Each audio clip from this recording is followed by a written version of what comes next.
हिंद दोस्तों, स्वागत है आपका हमारे YouTube चैनल PST लर्निंग पर। आज हम बात करेंगे एक साइंस का महत्वपूर्ण टॉपिक ग्रेविटेशनल फोर्स, और उससे महत्वपूर्ण जो भी क्वेश्चन बन सकते हैं एग्जाम में बार बार पूछे जाते हैं, उनको हम डिस्कस करेंगे। स्टार्ट करते हैं। जैसे कि गुरुत्वाकर्षण, ग्रेविटेशनल फोर्स आखिर क्या होता है?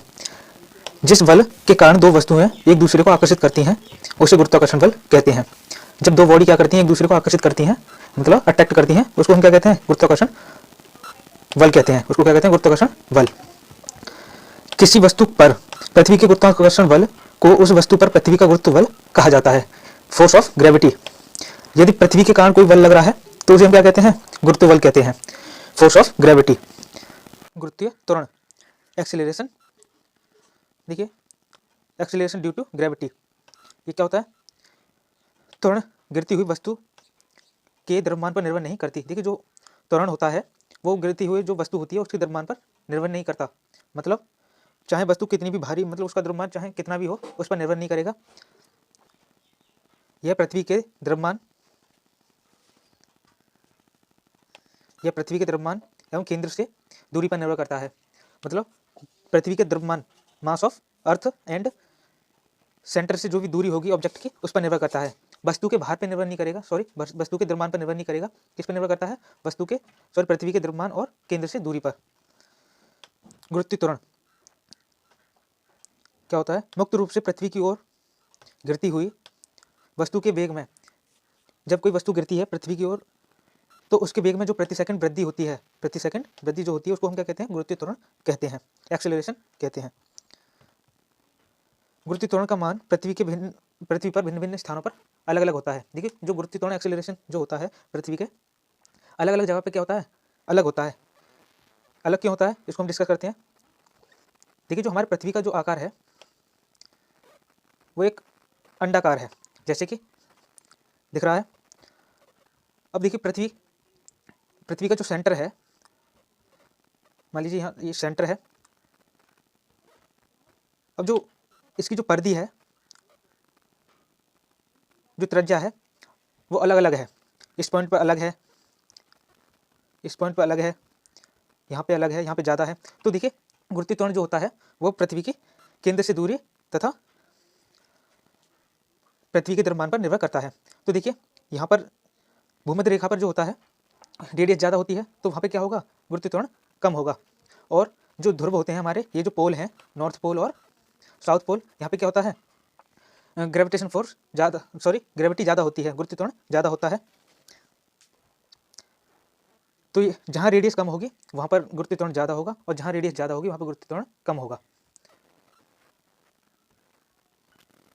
क्योंकि भूमध्य रेखा पर इसका मान सबसे कम तथा ध्रुवों पर अधिक होता है। जो ग्रेविटी होती है, गुरुत्वीय त्वरण होता है, वो भूमध्य रेखा पर सबसे कम तथा ध्रुवों पर सबसे अधिक होता है। क्योंकि रीजन क्या है कि जो भूमध्य रेखा होती है वहाँ पर इक्वेटर जो होता है वहाँ पर रेडियस ज़्यादा होती है, और जो हमारे पोल होते हैं उन पर क्या होता है? रेडियस कम होती है। इसके कारण वहाँ पर ज़्यादा होता है।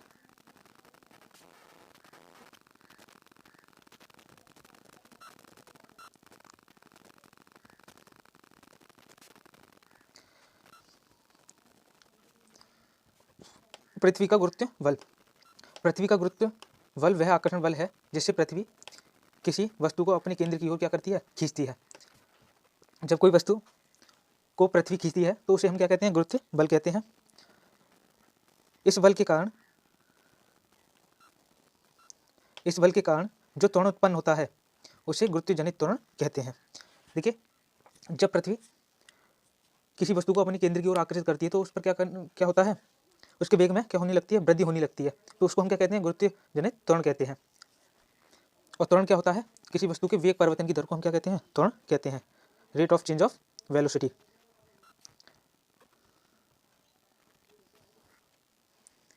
देखिए, जी के मान में जो परिवर्तन होते हैं कैसे कैसे होते हैं, इसी से क्वेश्चन बनता है। देखिए, एग्जाम में जो क्वेश्चन पूछे जाते हैं वो इसी के आधार पर पूछे जाते हैं, बहुत इंपॉर्टेंट है। जैसे कि देखिए, पहला है पृथ्वी की सतह से ऊपर या नीचे जाने पर जी का मान क्या होता है? घटता है। देखिए, पृथ्वी की हम सतह से अगर ऊपर जाएंगे तो भी जी का मान घटेगा, और नीचे जाएंगे तो भी जी का मान घटेगा। नेक्स्ट पॉइंट है जी का मान पृथ्वी के ध्रुव पर अधिकतम। जैसा कि हमने पहले डिस्कस किया कि जो जी का मान होता है वो क्या होता है, ध्रुवों पर अधिकतम होता है और भूमध्य रेखा पर न्यूनतम होता है। जैसे कि अगला पॉइंट यही है, जी का मान न्यूनतम कहाँ पर होता है, विषुवत रेखा। विषुवत रेखा को हम क्या कहते हैं, इक्वेटर मतलब भूमध्य रेखा। तो यहाँ पर जी का मान जो होता है वो न्यूनतम होता है। पृथ्वी की घूर्णन गति बढ़ने पर, देखिए अगर पृथ्वी का क्या हो जाए, रोटेशन मोशन क्या हो जाए, इंक्रीज हो जाए, तो जी का मान क्या हो जाएगा, कम हो जाएगा। पृथ्वी का घूर्णन गति जो है बढ़ने पर उसका जी का मान क्या हो जाता है, कम हो जाता है। अगला पॉइंट है, पृथ्वी की घूर्णन गति घटने पर, मतलब रोटेशन मोशन क्या हो जाए, कम हो जाए, रोटेशन क्या हो जाए, कम हो जाए, उसे हम क्या कहेंगे, जी का मान क्या हो जाएगा, बढ़ जाएगा। पृथ्वी की घूर्णन गति घटने पर जी का मान, पृथ्वी के केंद्र पर जी का मान शून्य होता है। जो सेंटर है अर्थ का, उस पर जी का मान क्या होगा, शून्य होगा। अतः किसी वस्तु का भार पृथ्वी के केंद्र पर क्या होगा, शून्य होगा। क्या होगा, शून्य, जीरो होगा। लेकिन द्रव्यमान नियत रहेगा, मतलब जो मास होता है किसी भी ऑब्जेक्ट का वो क्या रहता है, नियत रहता है, लेकिन जो भार होता है वो शून्य होगा सेंटर पे। पृथ्वी, यदि पृथ्वी अपने अक्ष के चारों ओर घूमना बंद कर दे, यदि अर्थ क्या करे, अपने अक्ष के चारों ओर रोटेशन को क्या कर दे, बंद कर दे, तो ध्रुवों के अतिरिक्त प्रत्येक स्थान पर, ध्रुवों को छोड़कर प्रत्येक स्थान पर क्या होगा, जी के मान में वृद्धि हो जाएगी। जो हमारा ग्रेविटी है उसमें क्या हो जाएगी, इंक्रीज हो जाएगा वो। और सबसे ज़्यादा जो इंक्रीज होगा यह वृद्धि विषुवत रेखा पर सर्वाधिक होगी, मतलब इक्वेटर पर क्या होगी, सबसे अधिक होगी, और ध्रुवों पर सबसे कम यानी कि शून्य होगी। आगे देखिए, भार मतलब वेट, लोड भी कहते हैं। जिस बल द्वारा पृथ्वी किसी वस्तु को अपनी ओर खींचती है, जिस बल द्वारा पृथ्वी किसी वस्तु को अपनी ओर खींचती है, उस बल को क्या कहते हैं हम, वस्तु का भार कहते हैं। देखिए, एक मास होता है और एक वेट होता है। जो मास होता है द्रव्यमान किसी वस्तु का वास्तविक द्रव्यमान होता है, लेकिन जो भार होता है, भार जो द्रव्यमान है, जिस वस्तु, जो वस्तु है उसका जो वास्तविक द्रव्यमान है उसको अपनी ओर आकर्षित कर रही है, उस पर क्या लग रहा है, ग्रेविटी। देखिए डब्ल्यू बराबर क्या है,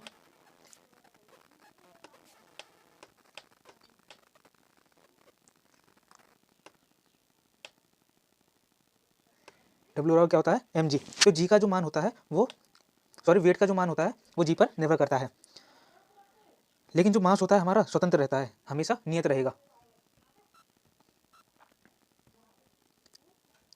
आगे इसे प्राय हम डब्ल्यू से, देखिए जो वेट होता है, भार होता है, उसको हम किसी प्रदर्शित करते हैं, डिनोट करते हैं डब्ल्यू से, डब्ल्यू से डिनोट किया जाता है। जो भार का ऐसा ही यूनिट है वो क्या है, न्यूटन। क्या है, न्यूटन।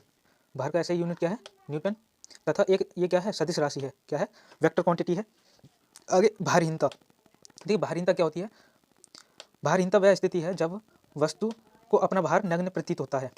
देखिए जब भार में कमी हो जाती है उसको हम क्या कहते हैं, भारहीनता कहते हैं। इससे भी बहुत महत्वपूर्ण क्वेश्चन पूछे जाते हैं एग्जाम में, इंपॉर्टेंट है। आगे बात करते हैं,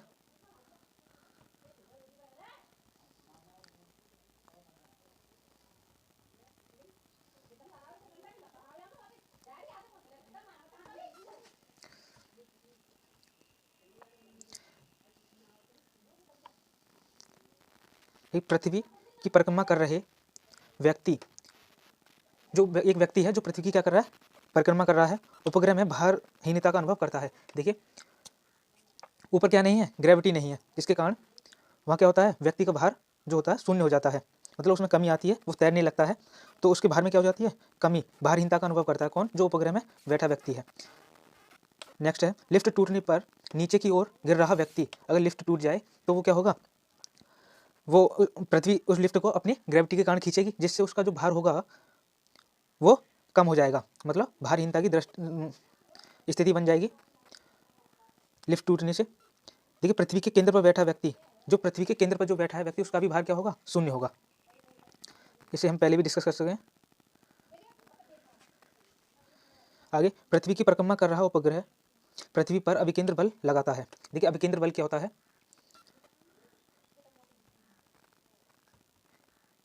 देखिए कोई उपग्रह है वो क्या करता है, वृत्ताकार पथ पर गति करता है, तो उस पर दो बल कार्य करते हैं, एक अभिकेंद्र बल और एक अपकेंद्र बल। देखिए एक होता है इधर को कार्य करेगा और एक इसके अंदर की ओर कार्य करेगा।